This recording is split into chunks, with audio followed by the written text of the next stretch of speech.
இன்றைக்கி நம்ம கிச்சனில் ஸ்நாக்ஸ் ரெசிபி தான் பார்க்க போகிறோம். இந்த ஸ்நாக்ஸ் பண்ணுறதுக்கு உருளைக்கிழங்கு ஒரே ஒரு உருளைக்கிழங்கு 1 கப் ரவை இருந்தால் போதும். அருமையான மொறுமொறுப்பாக ஒரு ஸ்நாக்ஸ் பண்ணலாம். உடனே செஞ்சிடலாம். 10 நிமிஷம் கூட அதிகம் தான் அந்த ஸ்நாக்ஸ் பண்ணுறதுக்கு. வாங்க அந்த ஸ்நாக்ஸ் எப்படி பண்ணலாம் அப்படிங்கிறத பார்க்கலாம். முதல்ல ரவையை வேக வைக்கிறதுக்கு தண்ணி ஊற்றி கொதிக்க வச்சுக்கலாம். இதில் 1.5 கப் தண்ணி சேர்த்துக்கிறேன். தண்ணி கொதிக்க ஆரம்பித்ததுமே கொஞ்சம் எண்ணெய், 1 ஸ்பூன் அளவுக்கு எண்ணெய் சேர்த்துக்கோங்க. ரவைக்கு தேவையான உப்பு இதில் ஒரு 1/4 ஸ்பூன் அளவுக்கு சேர்த்துக்கிறேன். இதில் ரவையை போட்டு கலந்துக்கலாம். 1.5 கப் தண்ணி ஊற்றினேன் 1 கப் ரவைக்கு. ரவையை போட்டதுமே அடுப்பை சிம்மில் வச்சுக்கணும். முதல்லவே சொல்ல மறந்துட்டேன். ரவையை போட்டதுமே அடுப்பை சிம்மில் வச்சுக்கிட்டிங்கன்னா தான் ரவை வந்து நல்லா வேகும் அந்த தண்ணியில். இந்த அளவுக்கு நல்லா ரவை வெந்ததுக்கப்புறம் இப்போ ஸ்டவ் ஆஃப் பண்ணிடலாம். ஸ்டவ் ஆஃப் பண்ணிவிட்டு இது நல்லா ஆறட்டும். அதுங்களையும் நம்ம உருளைக்கிழங்கு ரெடி பண்ணிக்கலாம்.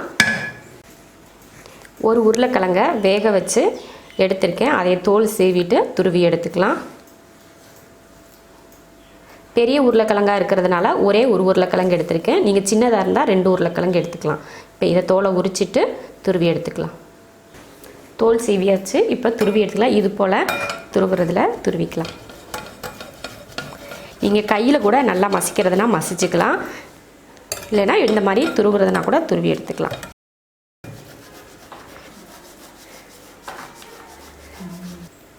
அவ்வளோதான், துருவியாச்சு.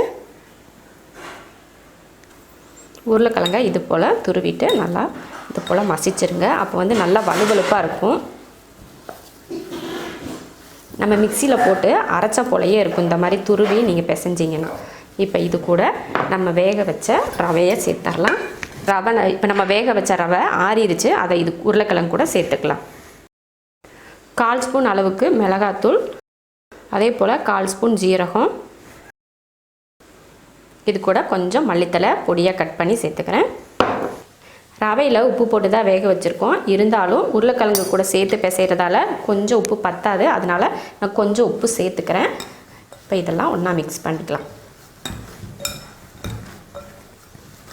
மிளகாத்தூளுக்கு பதில் இதில் பச்சை மிளகாய் கூட நம்ம சேர்த்துக்கலாம். ஏன்னா பச்சை மிளகாய் சாப்பிட்டா சின்ன பசங்களாம் சாப்பிட முடியாது இல்லையா? அதனால தான் நான் மிளகாத்தூள் சேர்த்துக்கிட்டேன். நீங்கள் வந்து பச்சை மிளகாய் சேர்க்குறதுனாலும் சேர்த்துக்கோங்க. நல்லா மிக்ஸ் பண்ணிடலாம் எல்லாத்தையும். இதில் ஒரு 2 ஸ்பூன் அளவுக்கு அரிசி மாவும் சேர்த்துக்கலாம். நல்ல மொறுமொறுப்பாக இருக்கணும் அப்படின்னு நினச்சிங்கன்னா அரிசி மாவு சேர்த்துக்கோங்க. இல்லை அரிசி மாவு இல்லாமலும் நம்ம செஞ்சுக்கலாம். அரிசி மாவு எக்ஸ்ட்ரா சேர்த்துக்கிட்டோன்னா நல்ல மொறுமொறுப்பாக இருக்கும். அதுக்காக தான் இப்போ இதையும் சேர்த்து பிசைஞ்சிடலாம். உருளைக்கிழங்கையும் ரவையும் பிசைஞ்சு எடுத்தாச்சு. அடுத்து என்ன பண்ண போகிறோம், கையில் நல்லா எண்ணெய் தடவிக்கோங்க 2 கையிலையுமேவும். உங்களுக்கு கையிலே வச்சு உருட்ட முடியலைன்னா சப்பாத்தி பலகை இல்லை ஏதாவது கட்டிங் போர்டு இருக்கும் இல்லையா, அது மேலே வச்சு இது போல் உருட்டிட்டு இந்த மாதிரி ஜாயின் பண்ணி விட்ருங்க. இந்த மாதிரி ஜாயின் பண்ணி எடுத்து தனித்தனியாக வச்சுக்கலாம். இது போல் சுற்றி எடுத்து வச்சுருக்கேன். இப்போ எண்ணெயில் போட்டு பொரிச்சுக்கலாம். எண்ணெய் காஞ்சிருச்சு. இதில் ஒன்றா எடுத்து போட்டுக்கோங்க. எண்ணெய் சூடானதுமே அடுப்பை சிம்மில் வச்சுக்கணும். இல்லைன்னா மேலே இருக்கிறதெல்லாம் கருகி போயிடும். போட்ட உடனே கலந்து விடாமல் கொஞ்சம் வெயிட் பண்ணி ஒரு செகண்ட் 2 செகண்ட் கூட வெயிட் பண்ணி அப்புறமா கலந்து விடுங்க. ஏன்னா எல்லாம் ஒன்றோட ஒன்றா ஒட்டிக்கும், அப்புறம் பிரிஞ்சு வந்துடும் தனித்தனியாக. அதனால் பொறுமையாக கலந்து விடுங்க. 2 பக்கமும் வேக வச்சு எடுத்துக்கலாம். நல்லா வெந்துருச்சு. இப்போ எடுத்துடலாம். இது ஒரு துளி எண்ணெய் கூட குடிக்காது. நீங்கள் நினைப்பீங்க இது வேக வச்சலாம் நம்ம சேர்த்துருக்கோம், ஒரு வேளை எண்ணெய் குடிக்குமோ அப்படின்னு நினைப்பீங்க. கண்டிப்பாக எண்ணெய் குடிக்கவே குடிக்காது. இந்த மாதிரி நல்லா கலர் மாற வரைக்கும் வேக வச்சு எடுத்துக்கோங்க.